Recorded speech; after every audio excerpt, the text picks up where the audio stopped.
अहो साहेब काय नाही, माझ्या शेताचं कागद लिहून घेतला होता त्यानं, ते ही बटई पत्र म्हणून, आणि पैसे पण देतो म्हणून दिला नाही. ऐक, देतो म्हणून दिला नाही, म्हणून माझ्यावर हे आळ रचला असला. मी देव करते ही कुठं कारण केलं आणि कुठं काय झालं ना असलं.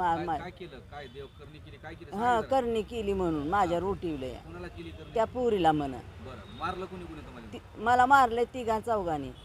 पोलिसांनी तक्रार घेतली का? घेतली की आज दाखल काय केलं का? करणीच्या कलमध्ये सगळं घेतात, करणी बाणामध्ये लावलेली नाहीत त्यांनी कलम. ती मानित नाही ती त्याला, आणि मी बी मानित नाही साहेब. पण मला ही शेत माझं हिरावून घेण्यासाठी माझ्यावर कलम लावला याने. हां, ती तुम्हाला दाखवते भांड लिहवलेला. ती शेत पैसे नाही दिलंच नाही तरी सुद्धा ती रोज पोरगी यायली मारहाण करायली हे निमित्त करून.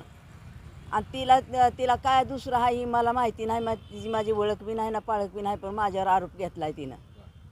तुमचं नाव सांगा? सरूबाई किसन गवळी, राहणार केशेगाव. आणि मला येते त्या खंडोबापूर्ण येते, आणि खंडोबाचा भंडाराला येते, आणि ती खंडोबा माझ्या अंगात आलाय म्हणते की मारती येऊन.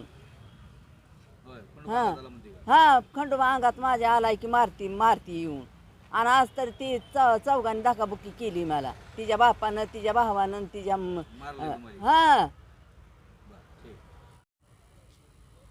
काय झालं सांगा, काय घडलंय, कशामुळे मारहाण झाली? आईला पैशाची गरज होती, त्यासाठी त्यानं व्याजानं पैसे देतोय असा एक त्यानं सांगितलं होतं. आणि त्या व्याजाच्या पैशापायी म्हणून आई त्यांच्या घरी गेली होती.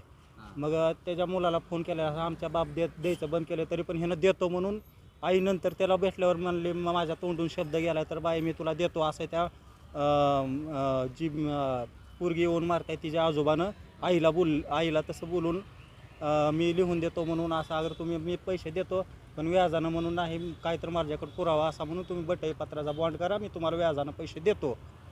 आणि माझ्या तोंडून शब्द गेला, मी तुम्हाला देतो असं पैसे म्हणून गेला तिथून.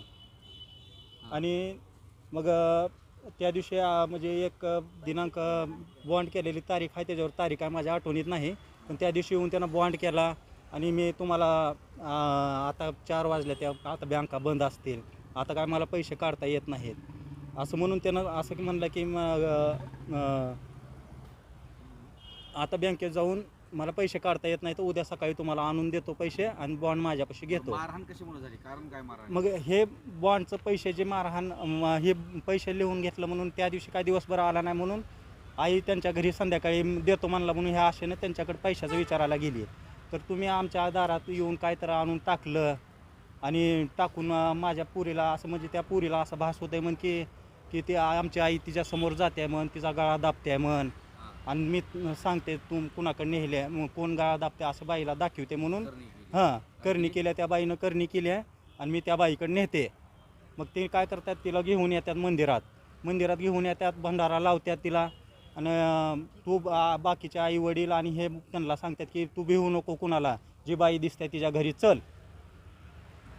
हां, आणि तसं म्हणून मग ती पोरगी लगेच बरोबर आमच्या आईच्या घराकडे येते, हात वर करून इकडे एक मागच्या 2 दिवसाखाली मंदिरात आणलं. मंदिरात आणून तिला आधी त्या खंडोबा मंदिरासमोर तिची पायऱ्या आपटायला लावली. आणि हिनं कबूल झाली, मी काही केलेलं नाही, तुला अगर करणी भानामती मला काही येत नाही आणि मला काहीच माहीत नाही म्हणून मंदिराची पायरी आपटली. एवढं झाल्यानंतरही त्या पोरीनं तिला मारले. पुन्हा चाबकानं खंडोबाचा चाबूक असतं त्या घेऊन चाबकानं मारलं. पुन्हा नरड्यावर पाय दिला, हिच्या तूच केलीस मला नीट कर म्हणून. माझ्या आईनं कबूल केलेलं असलं मला काय तसलं येत नाही. हां, पोलीस स्टेशनमध्ये त्या दिवशी पण पाठवलं, त्यांना पण समजावून आणि आम्हाला पण समजावून पाठवले. मग त्यानंतर आणखीन आज आली तशीच वाडाताण करून ह्यांनी सगळ्यांनी धकाबुकी केलेली आहे आणि मारलेला आहे. काय दाखल केलं का तुम्ही? नाही, आज गेल्यावर त्यांनी NCR दाखल करून घेतला आमच्याकडून. धाराशिव जिल्ह्यातील केशेगाव या गावी गेल्या अनेक दिवसापासून अंधश्रद्धेचे प्रकार ऐकण्यात येत आहेत.